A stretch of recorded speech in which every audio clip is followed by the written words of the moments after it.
Murray case, the defendant, Dr. Murray, is present with his counsel as before. The people by their counsel as before. Detective Smith is on the stand once again. All jurors and alternates are present as well. To everybody, good afternoon. Good afternoon. Detective, good afternoon, sir. Do you acknowledge you're still under oath and still sworn to tell the truth? Yes, sir. Thank you. Mr. Walgren? Thank you, and I just need a moment to cue it up.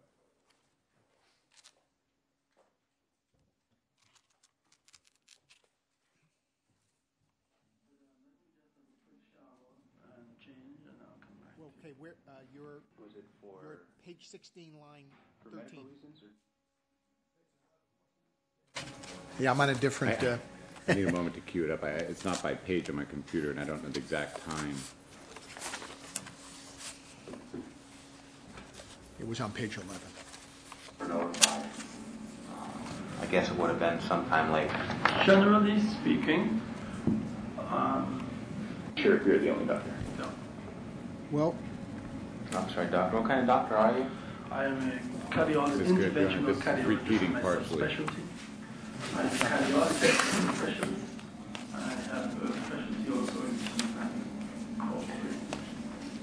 Did Jackson and Michael seek you out for that reason because you're a cardiologist, or?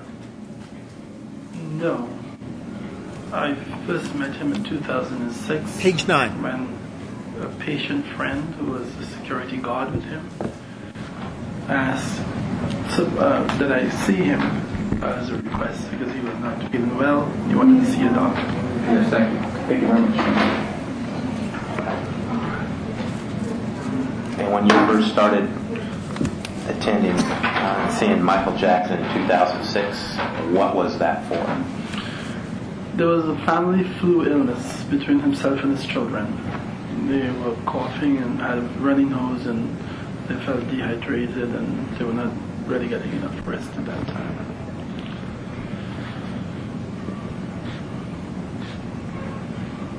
Okay, and I'm sorry, you were referred by a patient of yours?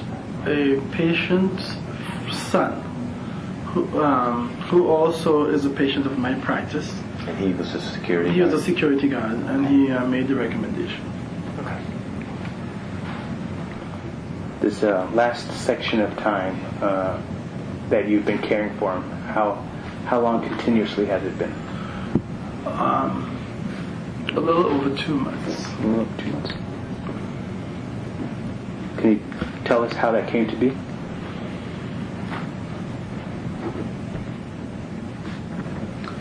I was called by Mr. Jackson, assistant. His name is Amir. Brother Amir. Yeah. And he said Mr. Jackson wanted to speak with me. And then he mentioned that for the first time, because I hadn't seen him for a while, that they were going to be doing the concert tours in England. And Mr. Jackson would very much like me to be part of the trip and to be there for the concerts.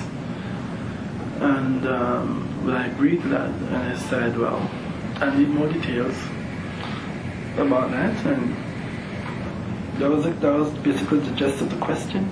Then he called Mr. Jackson, apparently I was not present, and shortly after, within an hour or so, I got a call from Mr. Jackson telling me how elated he was that I was going to join the trip. Of course, I did not have a commitment made, but that was how it started. I'm sure you guys have heard on the news. The news is reporting that you don't work for Mr. Jackson, but you work for AEG. Is that correct or incorrect? How do I define that? When Mr. Jackson asked me to be on his team, I was talking to Mr. Jackson himself. He offered me employment, and I was of the opinion that he would be my employer directly.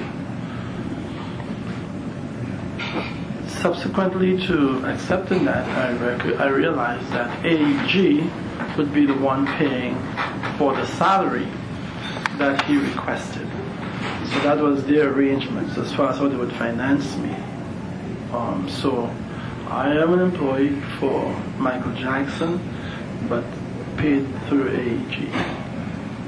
Does that help you? Oh, yeah. So Michael picked you, but somebody else to get in the tag? I had no idea that was the case. Okay. Okay, so 2 months caring for him. Has the 2 months all been here in California, or was it split between here and Las Vegas? Basically here. Basically here? Mm-hmm. Okay, can you tell us about the general health of Mr. Jackson? Generally speaking, he was not a person who ate well. He's very thin.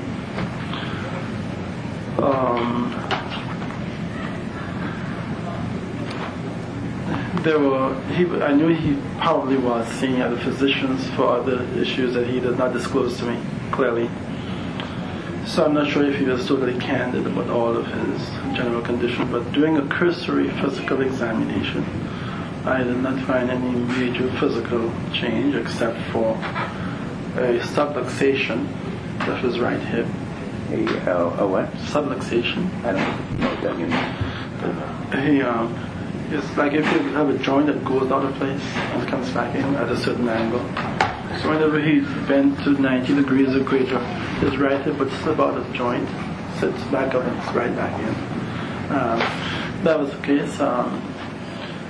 He had some fungal disease of the toes, which was treated before and that was well. No other systemic illness like hypertension or high blood pressure, so it was recognized by me. Do you have any follow-ups on that? No, not on that. Go ahead, jump in. The day that you were notified, I guess it would have been sometime late Wednesday evening into the early morning hours of Thursday. Who telephoned you? I was telephoned by Brother Michael Amir, letting me know that Mr. Jackson was finishing rehearsal around that time. I looked at my watch when I got a call. It was about 12:10 in the morning, 12:10 a.m. And I would meet them at home. Did he mention any, just that rehearsal was finishing, or did he say that there were any problems? I asked about problems because I constantly made that inquiry into how well he had done that day. Did he perform well? And I'm told that he had a lot of meetings, and he did a partial performance, not full performance. And he wanted me there by the time he got me. Okay, so he didn't complain of anything, just wanted you there at the house. Normal. Yes. We understand that you had been spending some nights at the house? Not some nights. I spent every night. Oh, every night? With the exception of the nights I was off, which was on the Sunday. Was it for medical reasons or just to make him feel better that you spent the night? It was Mr. Jackson's request. Okay. So you were there 6 nights a week? Yes. Okay. And Sunday was typically your day off? Yes. Unless something Yes. happened with Michael? Sure. Okay. The bedroom where he was, well, let me back up a little bit. What time did you arrive there that night after you received this call at a little after midnight? All right, I got there about 12:50. Close to 1 o'clock. Did you arrive alone? Yes. Okay.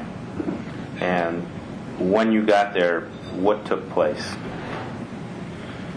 I went to Mr. Jackson's room. Of course, he has 2 rooms in the house. And the one that I was customarily seeing him at, I went to his room. And I waited for his arrival. Oh, so you arrived at the house before you got back from Yeah. rehearsal?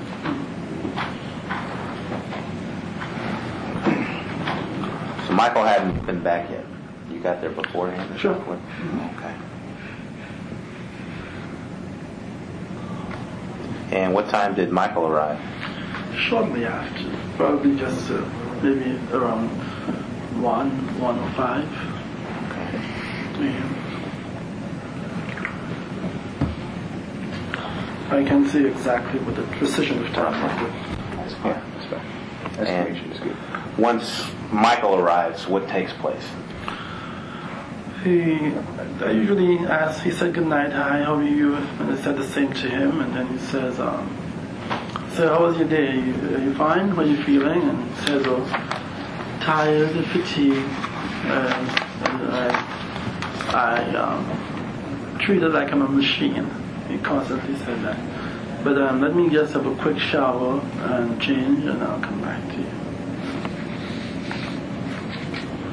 Okay. And what took place next? After showering, and so he came back to the room, and I would put on some cream on his body for him, lotion, and in his back. What kind of cream was this? It's a cream that he uses chronically for dermatological issues. I'm sorry, for what? Dermatological Okay. issues. He walks with an umbrella in the sun. He says that he has an allergic reaction to the sun, which probably stemmed from a history of vitiligo. That's the white spots. Yeah. And when this was being done, there's two rooms when you go upstairs, one immediately to your left, which I guess would have been Michael's, and then there's another room where the IV drip was set up, if you will, and all the oxygen bottles. Right. Would that typically be your room? That would be the room where I would typically see him. No one else was allowed to go into the other room to the left. I asked him about that, and typically wherever he lived, he always had two sites. First of all, he did not trust people coming into his room because he had lost things before, and his room was always in a bad state, and not even the cleaners would be allowed to go in there. So I never went to that room. And when you were seeing Michael this night, putting this cream on him, was he in the room that you would typically stay in? Yes. Okay. On the bed? Yes. Was anyone else in the room? No. Okay, so it's just you and Michael. Okay. Usually that's how it is. Okay. And this night it was just you and Michael? Just myself and him. Okay. So after you put this cream on him, what takes place? What happens next? Well, the usual thing is that he wants to sleep. Okay. And does he go to sleep? Does anything take place after you put the cream on him? No, he's not able to sleep naturally. Okay. So what happens next? So basically I would put an IV. Is that for dehydration or? Hydration as well, because when he exercises or dances, he loses a lot of fluid. Okay. So this evening you put the IV in? Yes. Okay. And what happened next? We talked a little bit, and then I gave him medication to help him sleep. Okay. When you put the IV in his arm? No, the IV was placed on this particular night. The IV was placed on his right or his left, either his right or his left leg, but below the knee. Somewhere in this area, in the calf area? No, higher, superior, closer to the knee. Just below either the right or left. You don't remember which. Okay. Towards the back? Towards the back of the leg, wherever there was a more prominent vein. Okay. And then I think you said you gave him a sedative? Yes. What did you give him? He took a Valium, which is that he had, which was one pill, 10 milligram orally. Do you know what the Valium? Do you know exactly what it was? Valium, what the dose? 10 milligrams. 10 milligrams, Okay. one tablet. Anything else? That's what he took orally. And then he sat there. The effects of Valium are delayed; it doesn't come up immediately. And he needed to sleep, so then I gave him additional medications safely, which was the IV form of lorazepam. Lorazepam? Lorazepam. Lorazepam? LORAZAPEM. EPEM? LORAZEPEM, lorazepam. Is that measured in milliliters? Milligrams. Milligrams? Per ml. Do you remember how much you gave? Yes. The concentration that it came in was 4 milligrams per ml in the vial, and the vial I think carries 10 cc. So I gave him half a milligram, the equivalent to 2 milligrams total, and I diluted that up with normal saline. Okay, so the total after you diluted was about half a milligram. Is that correct? 2 milligrams. Oh, 2 milligrams. Yeah. Okay. Because I only took half a milligram, half a cc, and each cc carries 4 milligrams. Oh, okay. So 2 milligrams after dilution. And was that put into his drip, his IV, or was it another site? That was pushed slowly. I'm sorry? It was IV pushed slowly. Okay, into his IV drip already. No, the IV drip was with the saline, normal saline for hydration, and lower down on the cord there is a port that I can inject in the needle. So I would turn off the IV at that time, and then I would slowly infuse the medication over about 2 to 3 minutes. And once that was safely infused, then I would uncap the line, and then just have the IV continue to drip. Okay. So obviously that was done with a syringe. Yes. Slowly. Yes. Okay, and what happened next? Well, I watched him, I observed him, and he continued to be awake for more than an hour. Any additional medications? Well, I watched him because I want to be cautious. So I watched him long enough to see if there is an effect of drowsiness if he starts to sleep. And after an hour or so of watching him, he was still wide awake. No change. He continued to complain about he cannot sleep. And so after an hour I decided, well, okay, I'm going to give him a different agent because he's wide awake, and after an hour the full effect of the medication by this time is seen. So I give him something called midazolam. How do we spell that, doctor? MIDAZOLAM. MIDAZOLAM. It has a product name. Versad. Versad. Yeah, VERSED. VERSED. SED or SED. SED. Versad, yeah. Is one and the same? No, Midazolam? but yeah, of course, they're the same product. Okay. And how much of that did you give him? I gave him 2 milligrams. And this is injected also? Injected slowly. Can you give us a time frame, Doc? Roughly after an hour of wait for the effect of the IV lorazepam. So lorazepam was given at what time? Well, after he got to bed, I placed his lotion on. He had his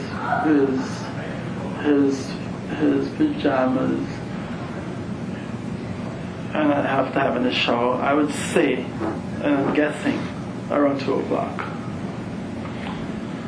So an hour after that. An hour after that, which is the Versa.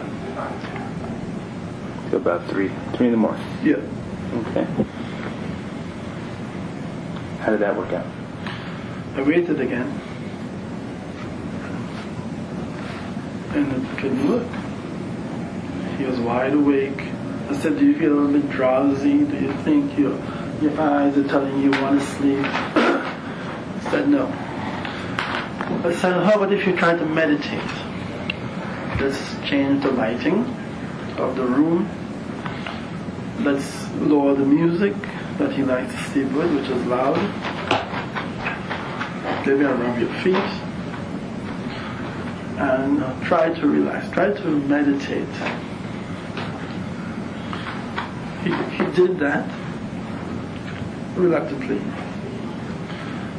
And his eyes closed.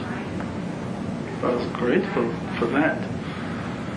So I watched him for about 10 or 15 minutes. Do you know what time it was when he kind of finally drifted off? After I gave him the medication, about another 15, 20 minutes during my waiting period, I would say. So approximately 3:20, 3:30 in the morning now, or? You know, I'm judging that after you give him the Versat. Yeah, well, if I give him about 3 o'clock, anyway, from about 3:15, 3:20 or so, this would be reasonable time. That's what I would guesstimate. I'm not watching my watch. Sure, naturally. Yeah. And talking to him about meditating during that time and trying to relax himself and trying to sleep naturally, I also incorporated that during those 20 minutes or so, from 3 o'clock to the time. And then his eyes closed and he fell asleep. That I timed because that was really great. And as I looked at my watch and I kept looking at him, within 10 minutes or so, 12 minutes, just jumped right back up. Woke up again. Wide awake. So he fell asleep for about 10, 15 minutes. You know? And he said, wow, he said, after he asked me to meditate, I never thought it would work, but I guess I slept a little bit, didn't I? I said, you did. So let's keep trying that. And we tried. And 4 o'clock came. And 4 o'clock went. And he was still awake. It was 4:30 in the morning. And he was wide awake. And then he complained. I got to sleep, Dr. Conrad. I have these rehearsals to perform. I must be ready for the show in England.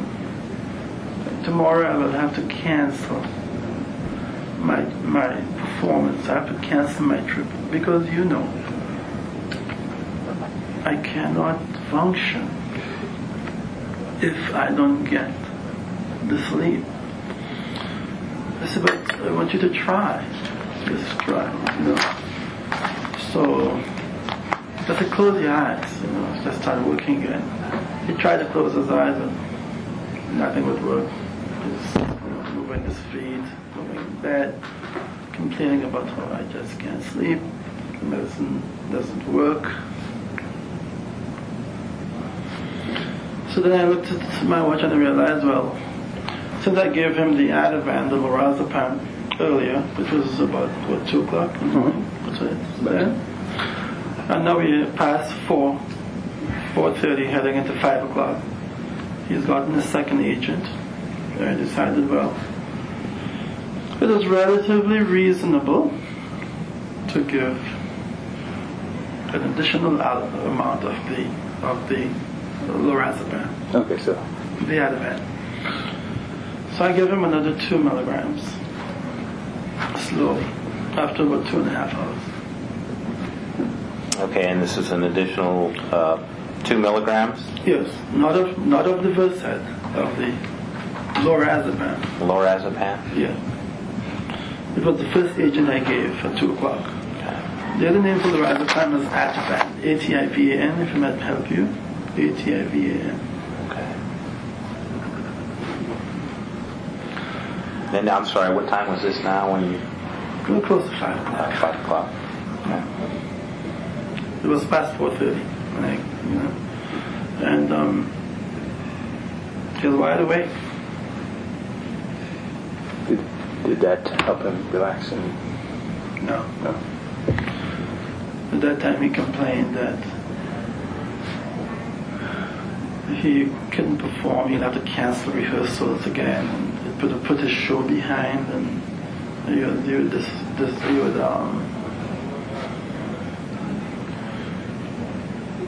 would not satisfy his fans if he wasn't rested well, and all of those things. So there was a lot of pressure placed on me there.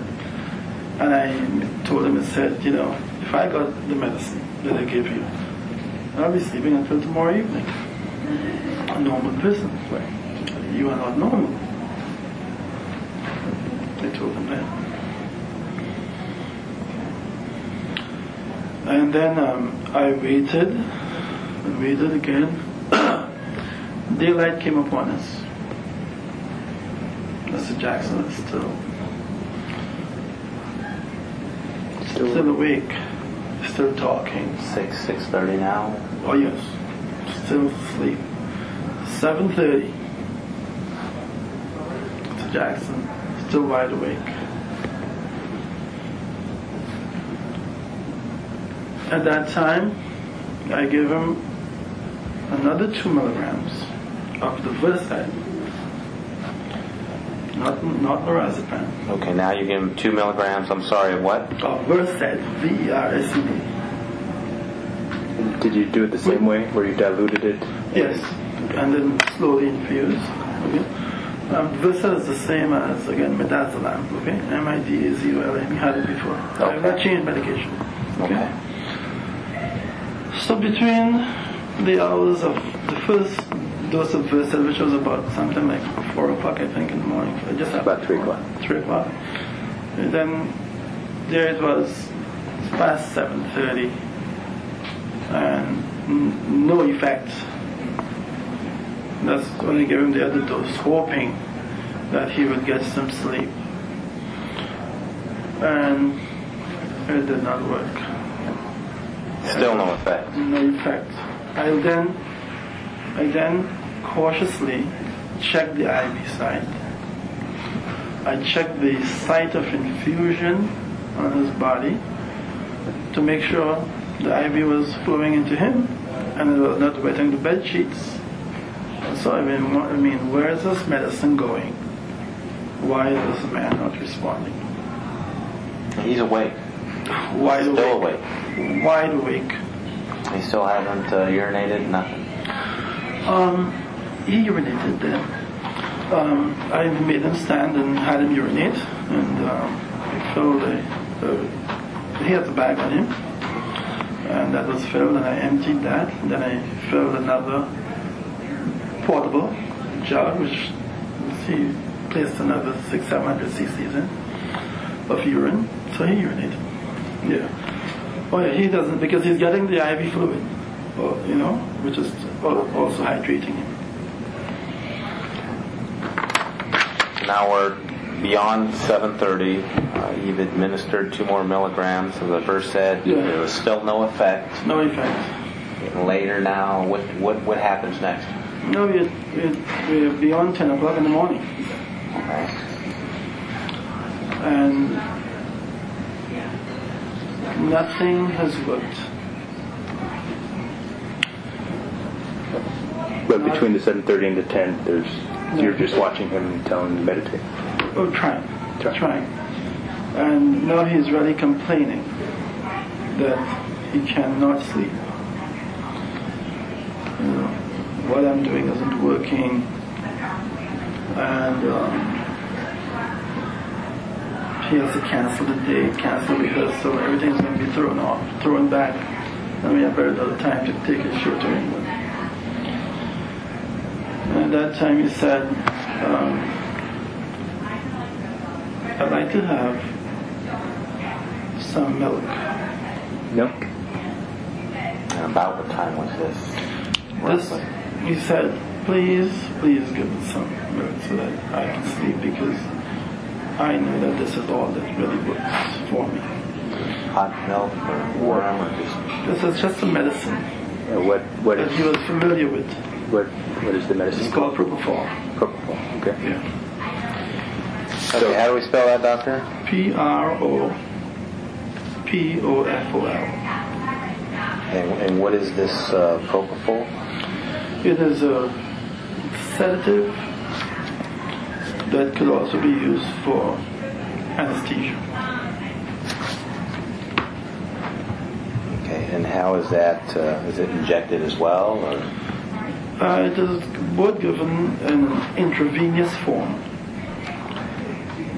Usually most patients are given a certain amount of the drug based upon body weight, and then they can be started with an infusion slow enough to keep the levels in the plasma up so that they can be he could sleep. So you gave him this propofol. Yes. Do you remember about what time it was now? The last time I got was about 10 o'clock when there was still no effect, and he's complaining he's going to have to cancel. It was, I knew, I looked at the time, I looked at the sun, and I saw 10:30, so I would say roughly 10:40. Because I'm looking at the time I started treating him, and all that I have given him to this point, waiting for the effect and everything else, and I'm not seeing any effect. And I looked at the time because I also knew that if his day is to be made productive, he also has to get up by a certain time. And as he and I spoke openly, and he was, there's no sedative effect with all that he received so far. I said, if you got propofol now, which of course he referred to as the milk, how much time, how much sleep you expect to have? You're going to be needing to be up no later than noon. And he said, just make me sleep, doesn't matter what time I get. I thought what would happen to your rehearsals and your schedule for the day. He said, I can't function if I don't sleep. They'll have to cancel it, and I don't want them to cancel it, but they will have to cancel it. So I agreed at that time that I would switch over to the propofol. This is the first time now that you're using this? First time, yes. And I would give him a small amount that would help him to sleep, and then see if the effect would be there. How much did you administer initially? 25 milligrams. Okay. And again, this is approximately 10:40 now, give or take. Well, by 10:40 we have discussed that nothing is happening. So by the time I would draw it from the bottle, get it diluted, I had to dilute it, and usually I dilute it with lidocaine, Lidocaine, because it could be it burns the vessels in the sense of the side effect it causes it to burn. I'm sorry, you gave him how much now? 25 milligrams. Okay. In always the same way, regardless of what you were giving him was I pushed it. Okay. Okay. And I'm sorry, I interrupted you, but we were getting towards the time. At 10:40, you realized that nothing was happening, and so by the time you've got your things together and you pushed it, it wouldn't take a long time for me to just withdraw from a vial and dilute it with the lidocaine, which is a local anesthetic agent that also is a sodium blocker to make him not feel the burning sensation of the slow injection. So I had a total of medication mixed with the lidocaine, and I administered 25. Does it take you about the next 5 minutes or 10 minutes? Slowly infuse. Slowly infuse over, I would say, 3 to 5 minutes. Because the effect is going very quickly. So we're looking like at 10:50-ish. Yeah, the effect is going very quickly. So the effect is only lasts about 15 minutes.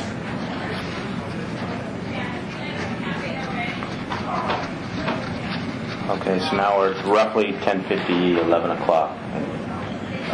What takes place next? Well, he's now asleep. He does go to sleep. Now go to sleep. When you did this, while you were administering to him, did you have any precautions that you took? Any monitoring, machines or anything like that? Yes, I took all the precautions that was available to me. Since I started seeing him, I made sure that there was oxygen at the bedside, that he was placed on oxygen every night by a nasal cannula. I had a pulse oximeter which is a plastic tube that goes over the finger or the toe. It's a device.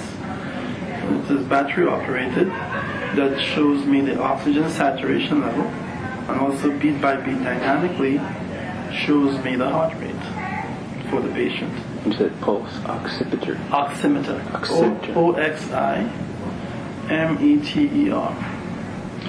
That registers the amount of oxygen that he has in his blood, and it also helps me to look at the heart rate. So those things are in place. You were doing it this evening, throughout the night? Yes. This time? Yeah. And he had asked for this particular drug, this Referred to as milk. Milk, yeah, this is called milk. He had asked for this before, and you knew how he reacted to it. You've given it to him before. I've given it to him before. And he handled it fine. He handled it fine. The same dose? The dose and the drip. Not the same dose in this case, because I had given him earlier Versed.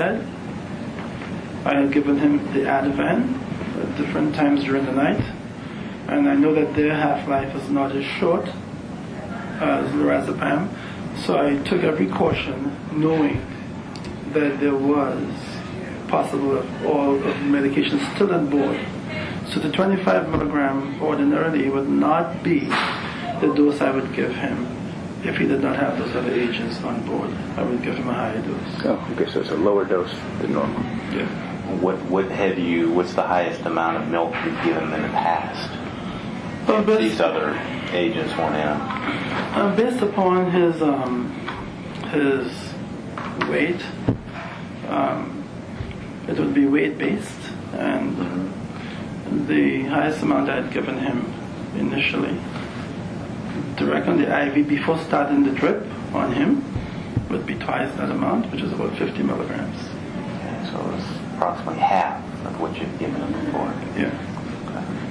But I have the dose here to be cautious, as there were other medications given to him during the night, which also induces sleep, and he had there was no response or effect. Can you recall off the top of your head approximately how many other times he's received this milk and handled it fine? Well, that you've given it to him, not that other doctors have. I had given it to him. Is it more than 10 times? Yes. Okay. Much more than 10 times. More than, well, how far back we going now? Time span wise. It was in the last couple of months you were contacted, right, initially 2 by months. Amir and for this tour. 2 So months. in the last couple of months. 2 months. Okay, you've administered it more than 10 times. Yes. More than 20 times. 30 days a month, roughly, every day. Oh, almost. So it's about the daily. But daily, with the exception of 3 days leading up to his death, I tried to wean him off Okay. that medication. And let's be clear. Let's make sure that you guys ask this question if you don't mind. Sure. Before you were hired on as his doctor, were you aware that Michael Jackson was taking this on a daily basis? I was not aware that Michael Jackson was taking this on a daily basis, but I was a little bit surprised of his pharmacological knowledge, because that is not an agent that most people pulls out from their hat. And he explained to me that he had taken it multiple times. He used it frequently on his tours. It was given to him by multiple other doctors. He knew exactly that we had to have anti-burn. Anti-burn was his word for the lidocaine, because he said whenever it was injected,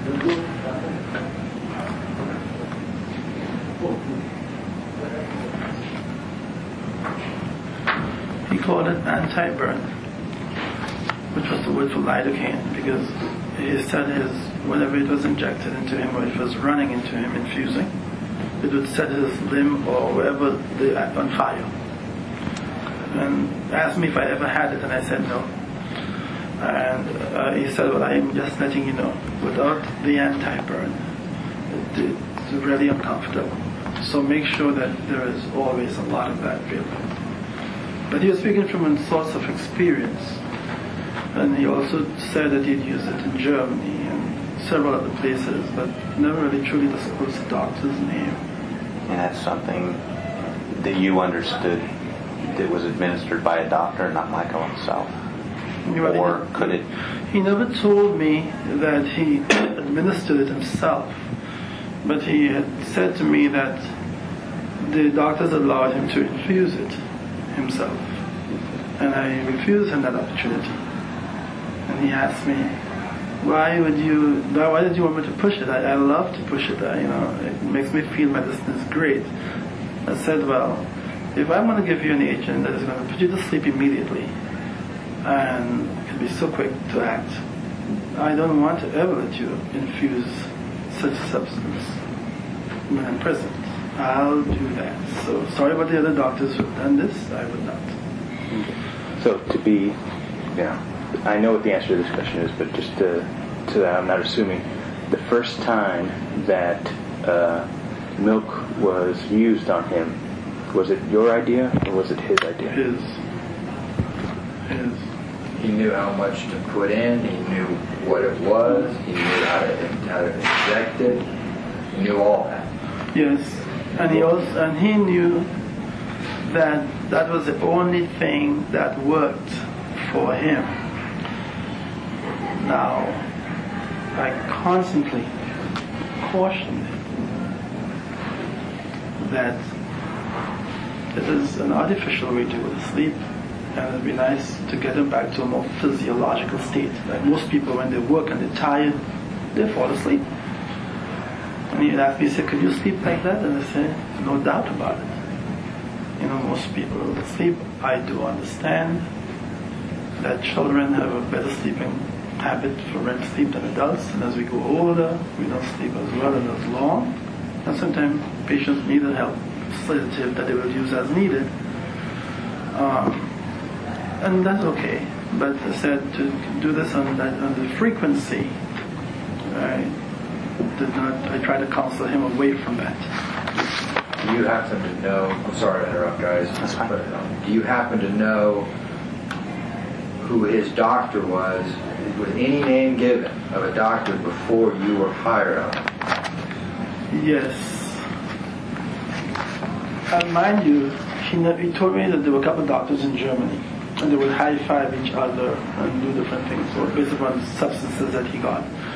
But prior to starting with him in May, he came to Vegas sometime in March or April, I would say. What did he? I guess the point I'm trying to make is, did he tell you? Let's just get down to this Dr. Lee. Yeah. This Dr. Lee deal, where you asked him about some things that were these marks that were on his feet already. Yes, on his hands, and so lots of IV sites, and he had veins that were sclerotic. So I asked him what was he getting, and he told me that he was seeing a Dr. Lee who was giving him a special cocktail for fleshing his body and supposed to give energy. And Dr. Lee had stated that she, never met her, that she worked with the Lakers during the times they won the championship, and her cocktail was so good for giving the team energy. And I said, well, what's in the cocktail? He said, I don't know, but he remembered one name, which I think was melothione. I don't remember, but I knew it was an amino acid in there. And I said, well, could you find from Dr. Lee exactly what the cocktail is? Because I'd like to review it. I'm not sure if it's good for you, because I'm finding that as young as you are, your veins are all being sclerotic. His veins are becoming cords, like filled with clots, and dried up. And you can barely find sites for an IV. That's why you have to see me looking for something on his leg or something like that. His hands, all sclerotic from too much use of IV over time. then he told me that after a while, he never got me the information, but he did tell me when I joined him regularly. I said, "What's the story with you and Dr. Lee, and what's happening?" He said, "Oh, we got rid of her." I said, "What happened?" He said, "Well, she was unprofessional." I said, "Why was she unprofessional?" He said, "She just called one day when he was expecting her. She said her child had gotten sick, and she had taken him to the urgent care, and she couldn't make it, so she didn't come." I said, "Well, that's reasonable. You have children too, and if that could be real," but he felt that the doctor did not tell him the truth, so he was upset and told her not to come back. I believe she was not seen again. That's Dr. Lee. So I don't know exactly what was in her cocktail, but she was giving him... Or if it was a cocktail. But she'll give him some IV several times a week. And was this in Las Vegas? No, this was here locally. Okay, so that was within the last 6 months. Yes. Now the reason I mentioned Las Vegas, I wanted to give you another name of Dr. Adams, because he asked about the milk. Oh, that's right. Dr. He mentioned that Michael mentioned that Dr. Adams that actually was in Vegas, Yeah, right? They yeah. gave him- David Adams. Okay, and what about Dr. Adams? I never knew Michael Jackson was coming to town. And again, not knowing that, I don't keep a record of his time. But it was sometime between March and April. And he called me. And I said, "Hi, how are you doing, Michael? Where are you?" And he says, "Oh, I'm in Vegas." "Really? Why here?" "I brought my children to see a show." I said, "Wow." "Well, that's nice. I can't remember what show you were seeing." And I said, "When are you leaving?" He said, "I'm leaving tomorrow." So he was just there for one night. He stayed at the Wynn Hotel. And then, after speaking with him, I hung up. Then I got another call from his assistant, Michael Lemire. And he said, "Mr. Jackson wants to speak to me again." So I spoke with him. And then he asked me, he says, "I'm having difficulty sleeping. I can't sleep." But I said, "Well, you're here just for a night of a show and film. Why are you having difficulty sleeping? Can't you just sleep?" And he had a long trip on the road from LA to Las Vegas. "You should go to bed." I said, "Are you going out tonight and doing anything?" He said, "No, I'm staying inside, but I just can't sleep." He said, "Could you help me to sleep?" I said, "Well, don't you have any sleeping pill that I gave you in the past that you can use as needed, like lorazepam or Restoril, which I had given to him before, pill form?" He said, they don't work. I said, "Did you try them?" He said, "Yes, Dr. Conrad, nothing works. I've had pills from the other doctors in Beverly Hills, and I've had medicine from Dr. Klein, who says he gave me the strongest medication, and I have medicine from Dr. Metzer, M-E-T-Z-E-R. They all don't work." Dr. Klein, Dr. Metzer, was there another one? Those are the names that he had mentioned. I said, I don't have anything I can offer you that would work. He said, "Well, what about Diprovan, which is the other name for... Brand name for Propofol. Which is the other name For what? Diprovan, D-I-P-R-I-V-A-N, which is the other name for Propofol, Oh. which is the milk." Oh, yeah, no. So he asked me, "What about Diprovan?" I said, "Diprovan? Why you ask that?" He said, "Well, it works. I know it works." I said, "Well, that's not a medicine. You can just ordinarily put your hands on. That's a medicine that you'll have to order. And I don't know anyway of how I can get that to you." So he said, so you can tell he got restless, and frustration came upon him because I couldn't satisfy him. And then he said, "Do you know this Dr. Adams? What's his name again, Dr. Adams? Can't remember his first name." He said, "He's a black doctor. He's about your height, looks like a football player. He has more weight than you. And, he gave it to me before in Las Vegas several times. And, he walks with his little bag." That's what he said. And Dr. Adams gave him the milk before? Yeah. David Adams. Okay, I'm sorry. Yeah, so I said, well, I can't help you because I don't have access to such products, and those have to be ordered, and this is the weekend, it's Sunday. So he said, you don't know him? I said, no. Do you have a number? He said, I don't know him, so I don't have a number. So he said, well, I think I can call Brother Michael, which is Mr. Amir. He said, let me call him because he has the number. So I'll call you back. So within 5 minutes to 10 minutes, I got another call back from Mr. Jackson himself. And he said, this is the number, this is his name, Mr. Adams.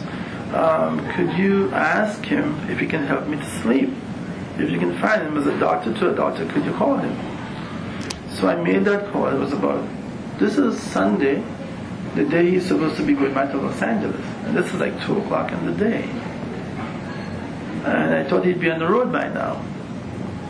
He said, Mr. Adams, he said, he helped me before. He would take me to this plastic surgeon's office. And he would have come there with his bag, and he always had it, and he would start it, and he would get sleep. I said, what is the surgeon's name? He mentioned the name, but I didn't know the surgeon either. So he said he's going to make a call to the surgeon to see if Dr. Adams is available, if he could come there to help him. He would go anywhere but what was necessary. So I said, okay, go make your call. And the call was made, and what I was told by Mr. Jackson is that Michael Amir said, the surgeon, or the cosmetologist I think he is, said that today he wasn't going to let them use his office unless Mr. Jackson agreed to have some other cosmetological procedure. Yeah, which of course he would be able to get paid for using his premises, and at the same time he could be asleep while he's doing his thing. So I think the doctor said if he wasn't going to make any money for a procedure, then he was going to have it done. I did call Dr. Adams, David Adams. I told him that I had never met him. Mr. Jackson said that he had worked with him before, that he had given him Diprivan for sleep, and he wanted to know if you were available to help. Dr. Adams said to me, give him 1 hour and he'll call me back. I called Mr. Jackson. I said I spoke to Mr. Adams, Dr. Adams. He told me that he may have enough of the product that you want. He's quite familiar with him because Dr. Adams said to me, oh yeah, I know Michael very well. He always, he does well on Diprivan. He loves that drug. Milk. He didn't call it milk. He just said he loves that drug. Milk was adopted later on when I decided to work with him, I guess. He decided to call it milk. An anti-burn. So Mr. Adams could not get the cosmetologist to open his practice. So I allowed him on a Sunday to use my office, where I had oxygen, crash cart, and monitoring devices like the oximeter to use my office to treat Mr. Jackson. After Mr. Jackson got there, Dr. Adams was waiting. I brought him upstairs, I introduced myself, and I left them. I said, how long are you going to let him sleep? He told me he was going to do 5 or 6 hours. This was about 1 o'clock in the day. So I said, okay, so I'll come back around 7. And he said, yes, 7 would be good. And I came back at 7 o'clock. And I came back to my office at 7 o'clock. He had his Diprivan drip going. There was a pulse oximeter there. I had supplied oxygen for his use during the procedure. I'm not sure if it was used or not. But Dr. Adams did have an IV bag that was diluted with the agent, and he was, Mr. Jackson slept. When Mr. Jackson woke up, of course, I being his intermittent general physician, I asked him how he felt, and he said he now felt wonderful because he was able to get to sleep. I said, are you going to leave for Los Angeles tonight? He said he wasn't sure if he was leaving that night or the following day. He then surprised me that same evening, because by then he had already made the proposal to me joining his team and going to England. He's still in Vegas now. Yeah. Okay. But he had already proposed to me joining his team and going to England as his exclusive medical doctor. He then surprised me and said, his words were, "This is divine guidance." And I said, "What do you mean?" He said, come with me. You mind? So we left the doctor in one room. I said, "Excuse me, doctor." And Mr. Jackson pulled me down the hall into my office on this Sunday evening. He said, "Conrad, you know, when I'm on this course, when I'm on the tour, I have difficulty sleeping. And what most doctors have done for me, they help me to sleep for 15 to 18 hours, because I need it." So, innocently, I wasn't thinking that he was sleeping 15 to 18 hours with assistance. I wasn't thinking that it was a regular, everyday basis. But what he saw, as I look retrospect, is that what developed quickly on that evening, his, what he called divine guidance, was to introduce to me, even before I agreed to go on his team, how about if you have another doctor join you? And I said, "Why would you want that?" He said, "Because you don't quite know or understand that these hours are long. And you know, when I sleep for 15 to 18 hours, that's when I feel good enough to get it to perform. And that's what most of the doctors have done for me. And I think on you it may be too much." I didn't see it as being too much, but what Mr. Jackson knew is that this was something that he did every day. And by him having that every day, it would certainly be too much for one doctor. And I was caught sitting there, and in the sense that I said, I couldn't make a decision for you, Mr. Jackson. You will have to know best what you think. And so I sat there with Dr. Adams, and I introduced myself better, and I got to know him, and I said, I've taken care of Michael intimately and his children, and if there's a need for a doctor or specialist, then I usually screen them and supply what he wants. But he's asking to have 2 doctors on this team now, and I'm not sure whether or not he could afford that. I did not know. Was he making reference to Dr. Adams? Joining the team? Joining the team? Did he say Dr. Adams? Or did you infer? No, he's sitting right there. Okay. Yeah. So he's going to be the second doctor on the team? Yeah. Okay. And I was surprised that he was bringing that appointment without any warning. So I said, whatever you want. But he was familiar working with Dr. Adams before and getting the substance as one of his treating physicians for Diprivan. And that's what happened. So I said,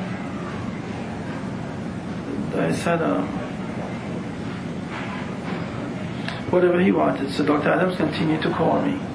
And he left word with Mr. Jackson, who should I contact in case I want to go to England? Should I go to you? Or should I go to Michael? This is left to Michael. And Michael said, well, talk to Conrad and let him know what you want, and then we'll work it out. Well, at that time, even though I sort of somewhat agreed to go on the team, we were not in contract. We had not gotten the numbers. I know I had my practices. I mean, how do I close that down to make sense to go on a trip like this with a gentleman?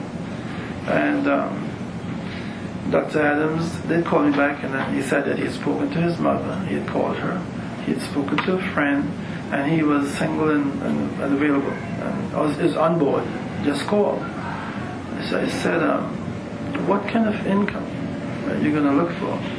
He said, Harry, is this important to you guys? And when you're saying what kind of income are you going to look for, are you talking to Dr. Adams or Yeah, Michael? Dr. Adams. Is that that's fine. Yeah, that's fine. Are you sure? completely skipped the most important part. We'll get back to it. I know. We'll get back to him. That's fine. That's fine. Okay.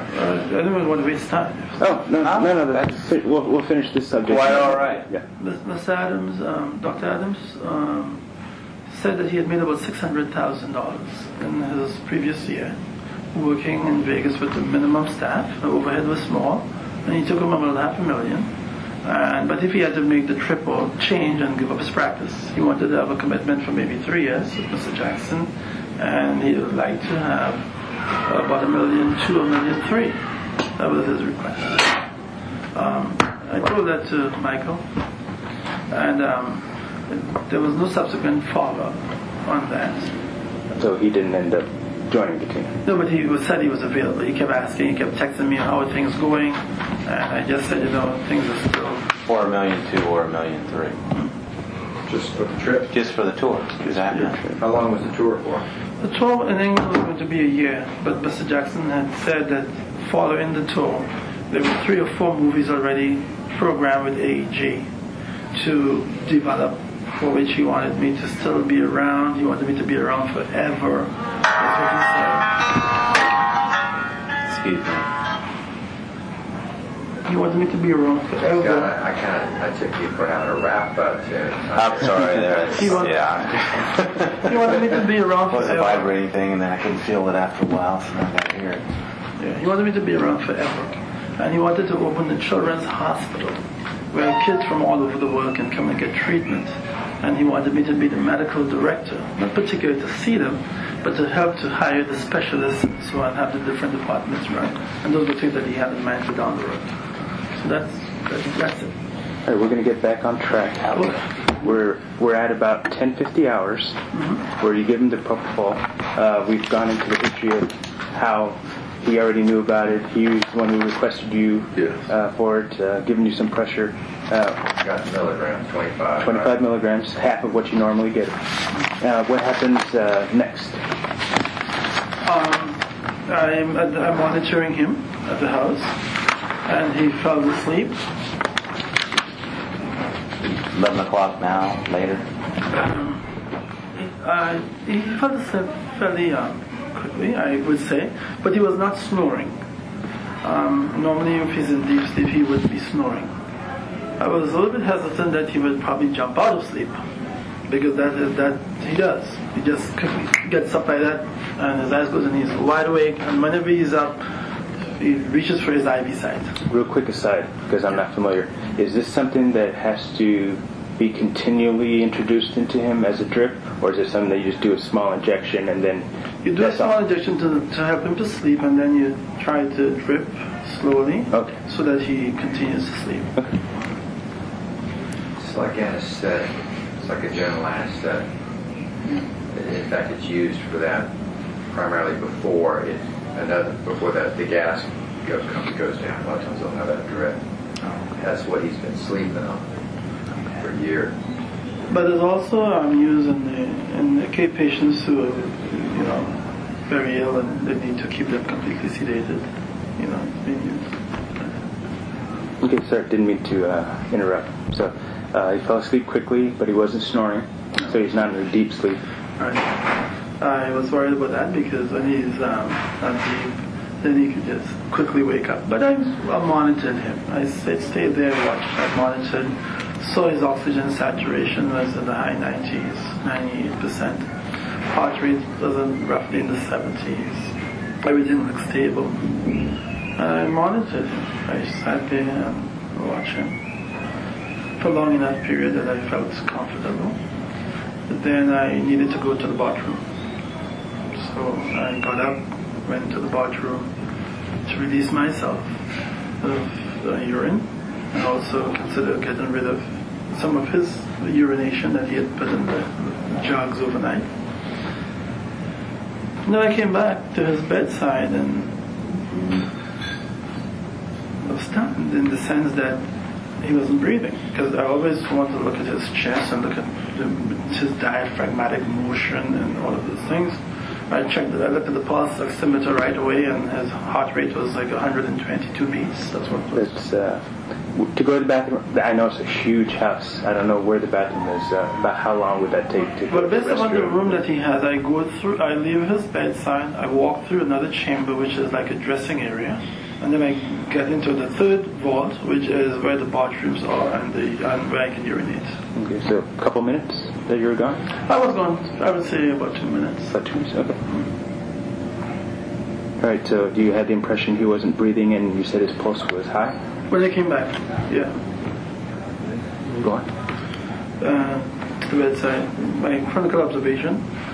So immediately I felt for a pulse, and I was able to get a 30 pulse in the femoral region. His body was warm. There was no change in color. So I assume that everything happened very quickly, just about the time I was going, within that time I'm coming back. So I started immediately to perform CPR and mouth-to-mouth resuscitation. Manually doing the CPR, or did you have a resuscitation? First thing you did? Well, I observed him clinically. Did you apply any medicine or do anything? Well, the first thing that I wanted to do, I did apply medicine, but not first. I wanted to resuscitate him. Sorry. And the key thing is that if he was not breathing, I wanted to make sure I ventilate him and to compress him. I also know with CPR that the best thing you can do for a patient is to, if you don't even ventilate, make sure you do compressions. So I started with his chest compressions, and then I swiftly went a single man resuscitation to ventilate him directly, mouth to mouth. I saw his chest rise appropriately and fall, so I knew that I was ventilating him and I'm getting oxygen into him, and then I would switch back to CPR. While I'm doing that, I look at the telephone of notes. No telephones in that house works. Why is that designed so? I guess to avoid calls, because Mr. Jackson constantly changed his cell phone number. Real quick, is he, are you doing CPR while he's on the bed, or did you move him off the bed? I can move him off the bed on my own, and then give. I cannot have people going through this courtroom. I'm sorry, sir. I've never worked. I didn't know. I'm sorry, sir. It's my fault.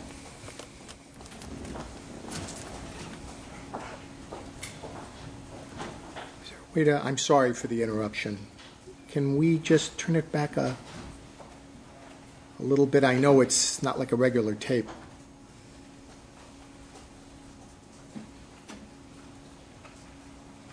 I'm sorry for the interruption. Why is that designed so? I guess to avoid calls, because Mr. Jackson constantly changed his cell phone number.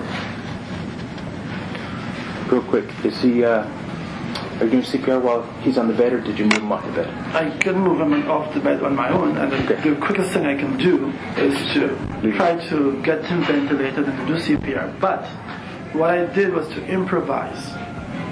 His bed is fairly firm, but it still may not be firm enough for it to be very effective.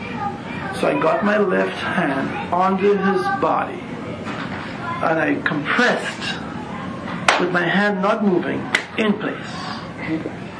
And once I thought I had given him appropriate CPR, the house is closed.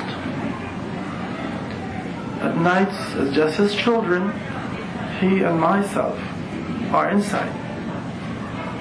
Security don't come into his house to even use the bathroom. I'm told that they use a gas station around the corner.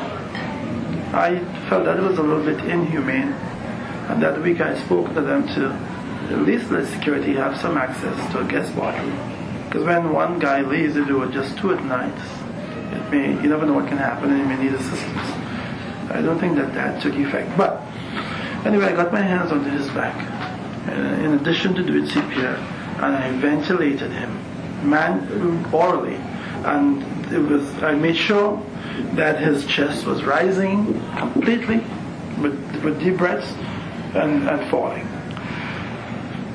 Then, knowing that the phones don't work, I found that out a few weeks before, when I lifted for dial tone and tried to make a call, and there was no way this phone was working, and I asked about that, and they said, well, you know, the phones around here don't work. So having that knowledge, the only way I can get help is one. I know that he lives at 100 North Carrollwood. I don't know the zip code. To speak to a 911 operator would be to neglect him. I don't have that availability. I want to ventilate him, do chest compression enough to give me an opportunity. While I got that done, I then continued CPR with my left hand, singularly, reached for my cell phone, and then called his assistant, which number I had, Brother Michael. I told him, Brother Michael, you need to send security up to Mr. Jackson's room immediately. We have a problem. Okay? That's Michael Lemire, correct? Yes, sir. Okay. I did not want him to, couldn't ask him at that time to call 911 because he would want to know what it was about, and I have a patient that needs help, and I'm trying to assist, and I'm trying to do it the best I can and to try to get help. I then returned after that phone call, I returned to his body with the same consistency of CPR and oral airway mouth-to-mouth resuscitation. Recognizing that his pulse was, I didn't have a pulse now, I then lifted his leg,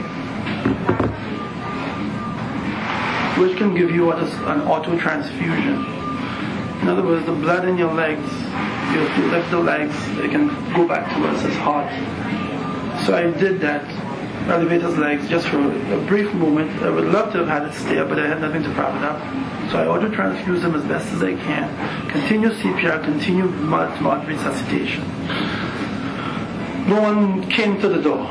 No one knocked the door. About a minute it was gone. I did CPR, then I reached into the bag quickly, took a syringe and got flumazenil. Flumazenil. F-L-U-M-A-Z-E-N-I-L. Flumazenil. Okay. Yeah. Flumazenil is an antidote that could refuse the effects of a benzodiazepine. And the fact that he had gotten lorazepam, the fact that he had gotten Versed, I wanted to reverse the effects of those agents should they be working together now in addition to the milk that he was given. All in the effort of assisting him. I gave 0.2 milligram of flumazenil. 0.2 milligrams. And this was into the IV again, Straight or into him? Into the IV. Okay. Into the IV. And continue to do chest compression to circulate the medication. Hopefully it will help if his respiratory status was depressed. It will reverse the effect of the medication, and he would try to breathe. But he still will not breathe. And no help's coming. No help is coming. So I now did chest compression, did mouth-to-mouth resuscitation again, enough to make sure that he was well ventilated. Chest compression was there. Opened the door, ran out, and went left on the second level down towards the kitchen where security would be. And when I got to the bottom of the stairs, I saw the chef who was cooking. I think her name is Rose. And I told her I had an emergency, have security come immediately. And that's when the gentleman you hear on the 911 call comes upstairs. The door is open, he gets inside there. I said call 911. While he's doing 911, I am doing chest compressions, I'm doing mouth-to-mouth resuscitation, but I want 911 to be called now, even though he's still on the bed, because I would still need help to move him up from the bed and place him at an appropriate site on the floor where I would have a firmer surface. So I continued to support his back when I do the chest compressions. I continued to ventilate him with my mouth. The operator is asking the security guard what's going on. I said, we have a patient that is not breathing. That's all of the things he's saying he's getting from me. How old is he? I said 50 years because they don't know his age. Do you know who the security guard was? Alberto Alvarez. Alberto Alvarez. And the operators continued to ask questions, and I said, just tell him to get here, because I wanted him to come down and help me move him to a harder surface so we can do CPR and ventilate him. And so the operator said that they were on the way. So he put the phone down, he came then to the bedside, removed the patient to the floor, which was what I wanted to do. And then I continued to do CPR and mouth-to-mouth resuscitation until paramedics came. When paramedics came, they called UCLA, they hooked him up to the pulse oximeter. He was not breathing, we were doing chest compression, we were bagging him, we got him intubated. We also realized that his rhythm was what we call PEA. PEA. PEA? Yeah. What's that? Pulseless electrical activity. Pulseless electrical activity. This is where you have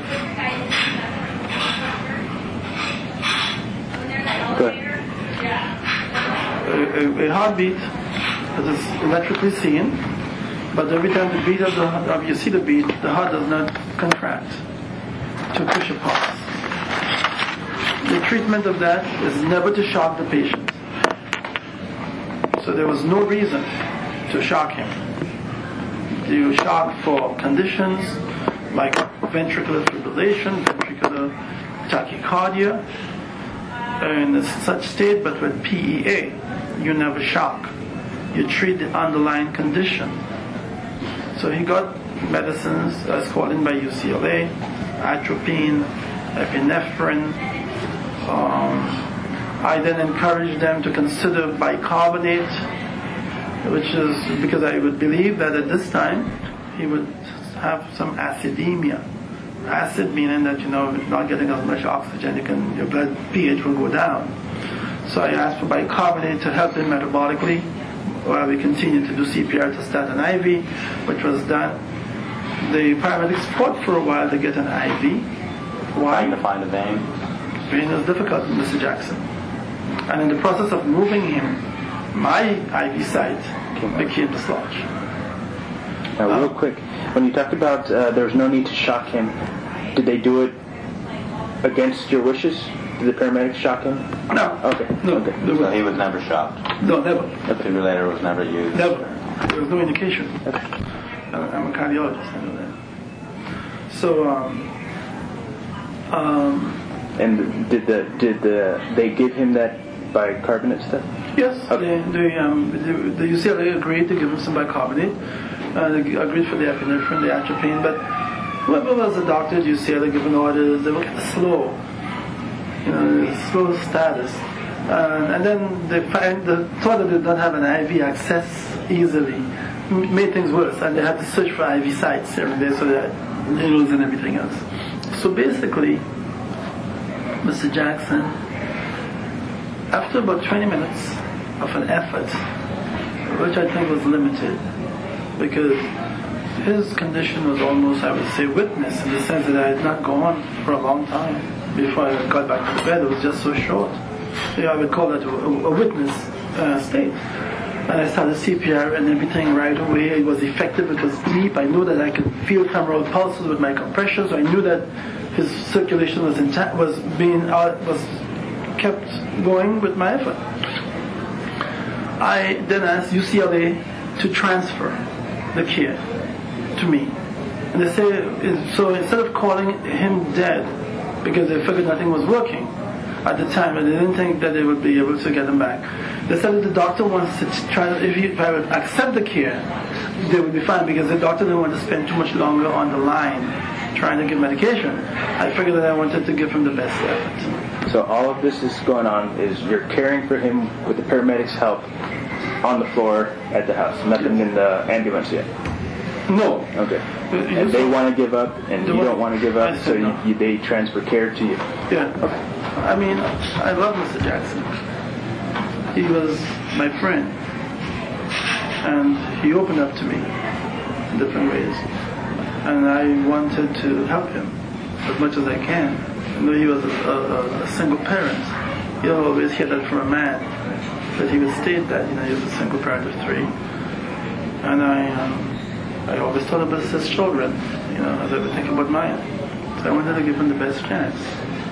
So I They relinquish the responsibility? relinquished the responsibility to me. Okay.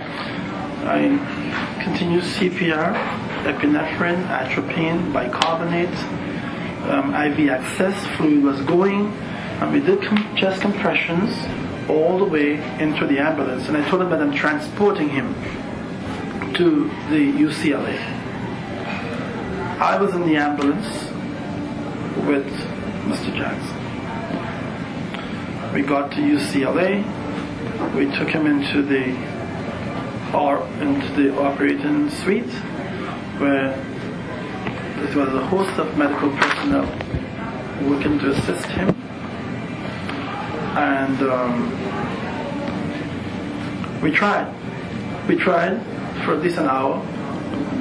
And I think they may have given up earlier, hadn't I been insisting and giving him every opportunity. And then they finally decided that they will try a balloon pump on him, which was a device that placed up the aorta through the artery, and it would pump the heart during diastole, or when the heart in between beats, and push oxygenated blood back to his lungs, to his heart.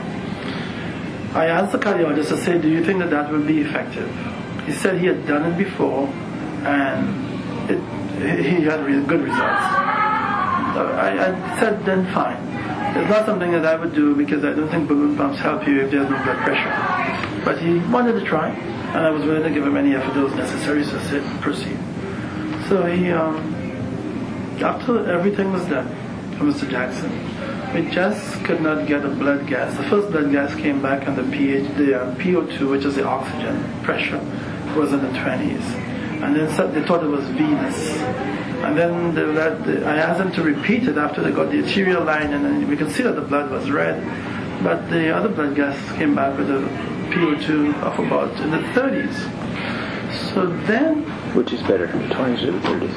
It should be in the 70s to 90s. So it's low, but 30 is better than 25. Okay. And I was wondering at that time, why would his CO2, which is carbon dioxide, it's in the 50s, and the normal is about 40. His pH is down to like 7.2, we expect him to be acidotic. Why couldn't we get his oxygen up? So at that time, when we called the code, the doctor said, she can explain. And I said, I don't have an explanation either, but we cannot rule out the possibility of pulmonary embolism. And now what is a pulmonary embolism? A pulmonary embolism is a blood clot that goes to the lungs and prevents any kind of oxygenated blood to go to the lung, where oxygenation takes place so blood can be exchanged with the tissue.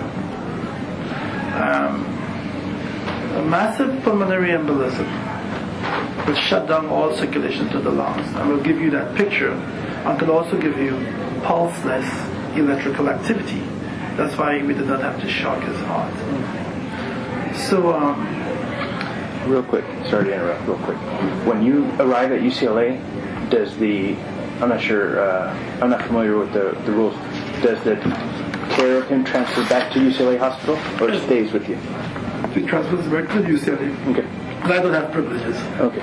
But I stayed in the area, and they allowed me to do that, in the periphery.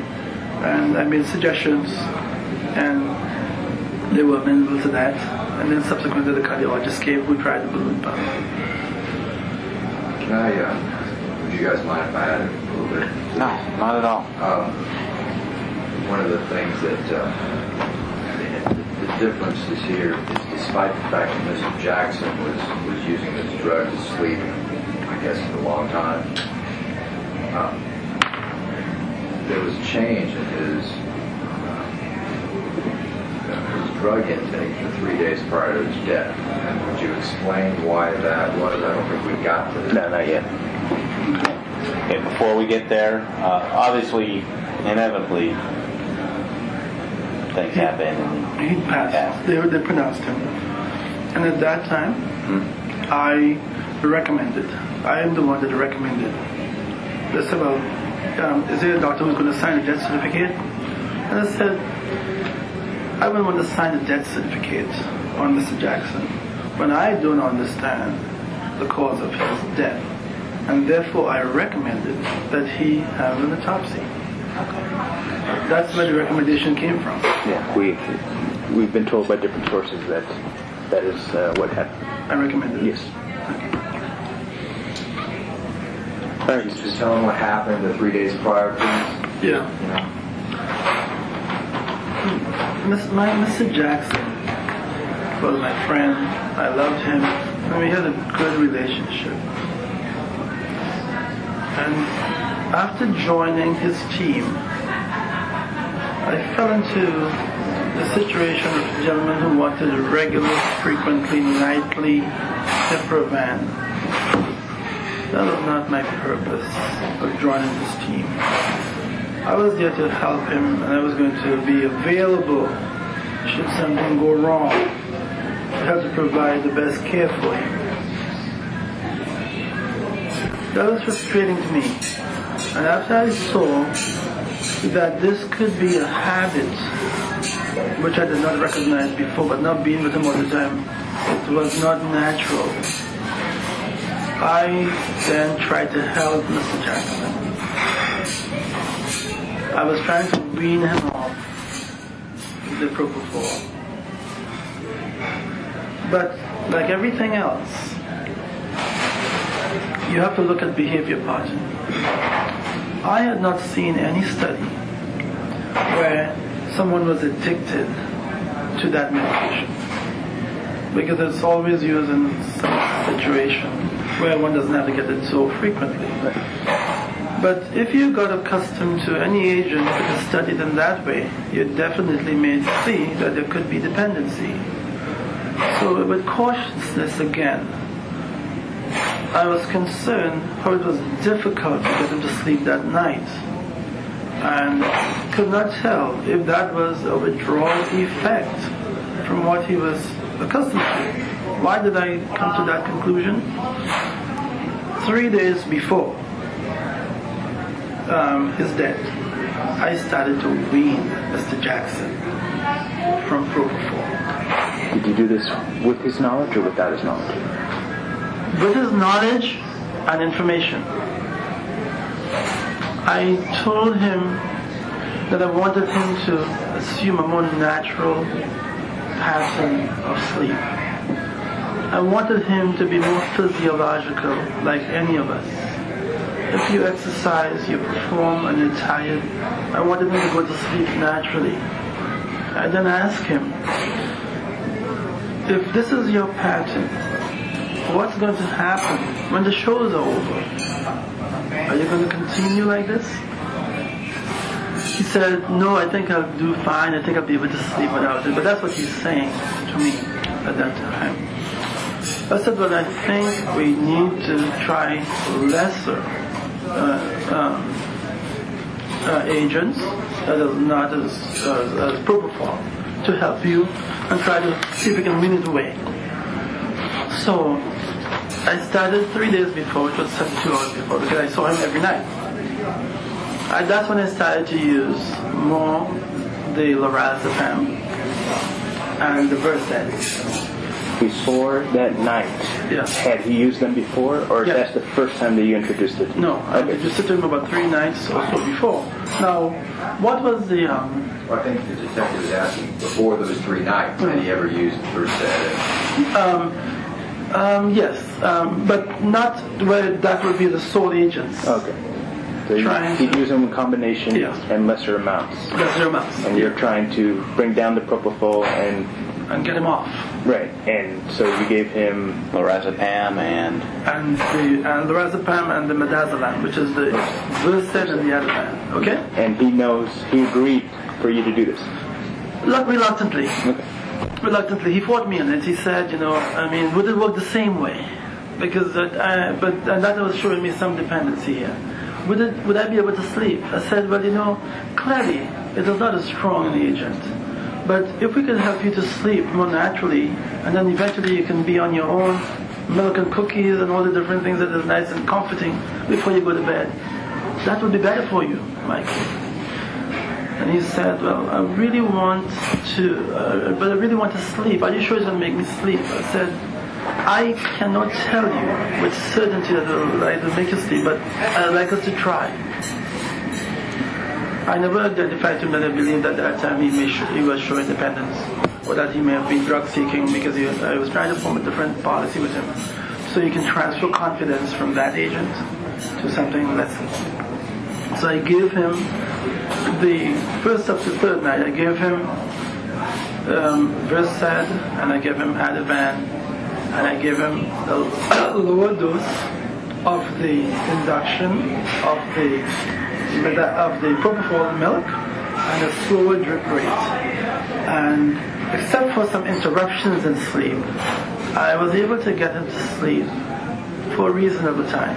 But he wanted to go all the way again till about noon. Very long hours of sleep, which again was not ideal, but that's what he wanted. Because the other doctors working with him gave him 15 to 18 hours. So that was night one. Reduced propofol, starting more lorazepam and Versed.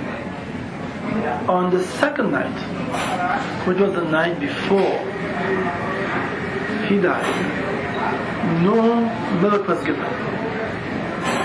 I thought we were really onto something then. He got the lorazepam and the Versed only. He seemed to have responded more physiological to that. He wasn't groggy when he woke up. If he got up in the middle of the night, he woke up very quickly. But he got some sleep. He only told me that he felt a little bit more of a hangover during the day. But I think that was subjective. I think that was his telling me, try it your way, but I really don't like it. I want Diprovan. So I said, but you slept pretty well last night, Michael. And this is day number 2. So let's continue to try the lorazepam and the Ativan. And I started off that night to do the lorazepam and the Ativan. And that's but that was the night. That's night number 3? Yeah. And that's the night it wasn't possible. It wasn't working. So was he going through a withdrawal from that agent? Was it his mind that was forcing him to stay awake? He kept saying that, he was constantly producing, and he's a producer, and he's a writer, and he had to sleep. His show was going to fall apart, he needed to sleep. And that's why we got all the way into the next day, at daylight, when after trying all night, for night 2, with those 2 agents, I then decided to go ahead and give him some of the milk, so he could get a couple of hours sleep, so that he could produce, because I cared about him. I didn't want him to fail. I had no intentions of hurting him, and I was compassionate. But what I was doing to recognizing that Michael Jackson may have had a dependency to substance, I was trying to wean him off. But and you were doing that successfully the 2 nights prior. Some little restlessness, like you mentioned, but 86, line 14. It's 3 minutes after 3. May I see counsel, please?